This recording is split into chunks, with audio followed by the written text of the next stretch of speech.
Tanda ko, Joseph, merong isang Amerikano dyan, doon sa mga binanggit mo, gusto niya green leg.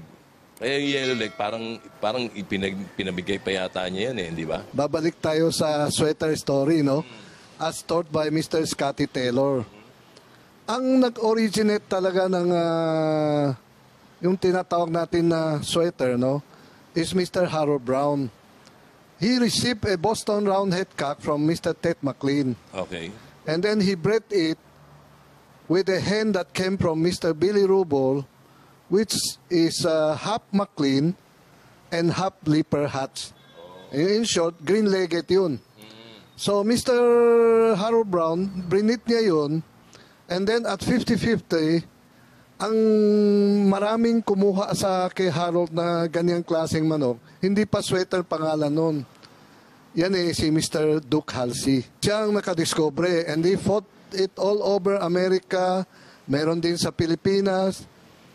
No? So parang yung mga lemon related dyan sa mga sweater na yun talaga?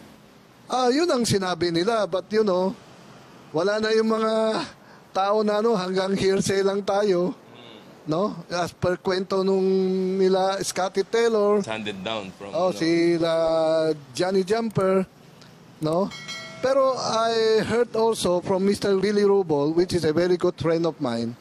That's where I got my blue face, Sinabi din niya at one time, si Mr. Duke Halsey, inalaban niya yung mga manok na galing kay Harold Brown, which are lemon hackle. Naglalabas mostly is yellow leg. Pero minsan meron ding green leg. Yun ang first mating na and then eventually, Mr. Harold Brown bred them back to the Boston site. Kaya dumami yung mga yellow-legged. And then, gumaganda din yung station. Kasi yung first mating niya, hindi ganun kaganda station. Medyo medium station lang. Pero magaling mag-cut. So, in short, partner, pag lumabas na green leg ang sweater mo, hindi ka dapat magtaka. Dahil ang pinagmulan ay yellow leg at green leg. Di ba? Yeah, as a matter of fact, si Jerry Adkins, ang mga manok, green-legged sweaters. Pero matanong ko naman itong dalawang master breeder natin. Kayo ba nagkaroon na ng experience na gusto nyong ibalik yung hybrid vigor ng manok? Alam mo, sa breeding, yun ang problema. Pag naglalabang ka manok, let's say, gustong-gusto mo yung manok. Ang lifespan manok, ng 5 years, matanda na So habang naglalabang ka, kung magaling, set aside mag-inbreed ka ng konti para sandali lang tumanda na ito. Hindi ka na makakuha Yun ang problema sa breeding Kung halimbawa may nanalo, meron ko manok na 3 time, 5 time, 6 time winner, palagay mo. Iimbestigahin ko kung anong klaseng linya yun. Kung yun isang crosses, hindi ko pwede puruhin Gagawin ko yung tatay, nanay niya, kung anong lolo niya, yun ang gagawin ko para makaproduce ng ganyan Pero hindi ko gagawin yung 6 time winner, 5 time winner. Imbestigahan ko kung sinong tatay niya o lolo, ang lolo, saan galing, para ma-produce ito. Not unless na-imbestigahan ko sa breeder na ito'y purong manok, ay di tuloy na mas shortcut. Yun ang ibig sabihin ko. Several schools of thoughts, mga kabakbakan. Dahil ako naman, baliktad. I belong to the school of thought na itong like begets like. So kung ito'y naka-6 na panalo, baka ibalik ko siya sa nanay niya. Or kukunin ko yung isang anak niyang babae at i-cross ko ng several subfamilies, ma-maintain ko yung galing nila regardless of kung anong bloodline. So yun po ang school of thought ni na Narragansett, ni na Frank Shayo, si na Walter Kelso, ganyan din Si Richard Bates dito. Ganon. Nagugulat din ako nung kausap natin si Carol. Sinasabi na sa atin, every year, meron siyang 20 pinoproduce na sweater. Tatlong, iba-ibang pamilya, puro sweater yan. Okay. Na lagi niyang year in, year out ginagawa niya dahil hindi siya laging successful.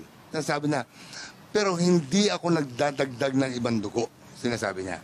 Doon lang ako namimili doon sa yung mga old families na yan, hindi ko nilalagyan ng ibang dugo. At talagang sinasabi niya, it's costly and very expensive and mahirap dahil yun nga, puproduce ka tapos hindi mo magagamit. Because we have to understand one thing.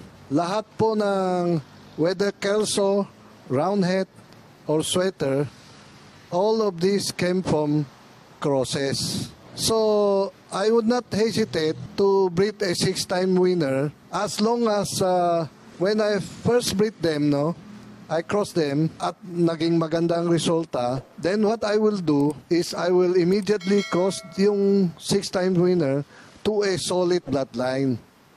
No? And then try to breed it back to him, no? And I will observe. Kasi may mga kasi ang problema kasi may mga bloodline na kahit sabi mo magagaling, pero after a few times na nag-inbreed ka, hindi na sila breedable eh. Kasi nagiging lampa na sila, hindi na magandang buto, hindi na sila balansyado. So in that case, no, hindi na pwedeng i-maintain yung bloodline na from that particular winner, no? Talking about this, for example, sweater.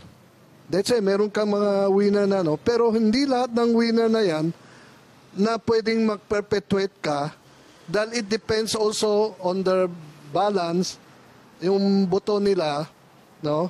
Wherein you will find out whether pwede pang ituloy. Kasi, tingnan mo maraming ang tao, yung talking about inbreeding, marami naman marunong eh. Pero they miss one point kasi yung pinupuro mo pilit doon sa ibalik sa original, hindi na magandang balanse. Kuba na, ang paa na sa likod, malaki ang bewang, tapos hindi sila as healthy as yung original one, nagigreen na yung mata.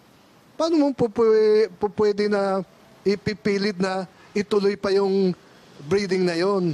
Dahil ang magaling na breeder, meron siyang feel sa manok eh. Alam niya kung alin ang pwede niyang i-breed at kayang magpatuloy ng bloodline at meron din na i-reject siya. In other words, partner, selection ay napakalaking bagay. Yan ang opinion ko. Selection is number 1. I will make an example. Yung tinatawag natin na Lemon 84 of Mr. Peter Uy, my partner. Nung nag-breed ako ng Lemon 84, sinabi ko kay Peter, ang Lemon 84 medyo masama ng itsura. No? Sabi ko, we have to be very, very selective. Siguro kung nag-breed ka ng 5 puro, baka isa lang ang pwede mo pa i-continue. So what I'm talking earlier about yung mga is, for example, you started from a, let's say, 6-time winner. Na-breed mo sa solid bloodline, hindi pwedeng mong i-breed sa dunghill na bloodline na tapos i-breed back mo and then inaasahan mo na ma-maintain mo yung bloodline mo na magaling. Hindi pwede yan. So you have to breed them to a very solid bloodline and then breed it back to the original one. And then, siyempre, habang nag-i-inbreed ka, 50-50, 3/4, 7/8, 15-16, that's the time that you have to select it very, very carefully. Yung individual na lalaki at babae na pwede mo pang i-breed. No? If you do not have a sharp eye at hindi mo alam na you just rely on it, puro naman yan. Malabo po yan. Pag magandang seleksyon ninyo at you are careful in breeding, no? Huwag po tayo matatakot na kahit imported ang kalaban. Wala yan. Kami po nagpapasalamat kay Master Breeder Peter Uy at ang aking kaibigan na si Joseph Chua na sa tagal ng panahon, napakaraming ginugugol na oras, salapi, at hanggang ngayon naman, nakita naman natin, nagpapanalo manok at yung pong mga manok na aking pong ikinakampanya ay halos sa kanya galing. And yan po mga kamakbaka.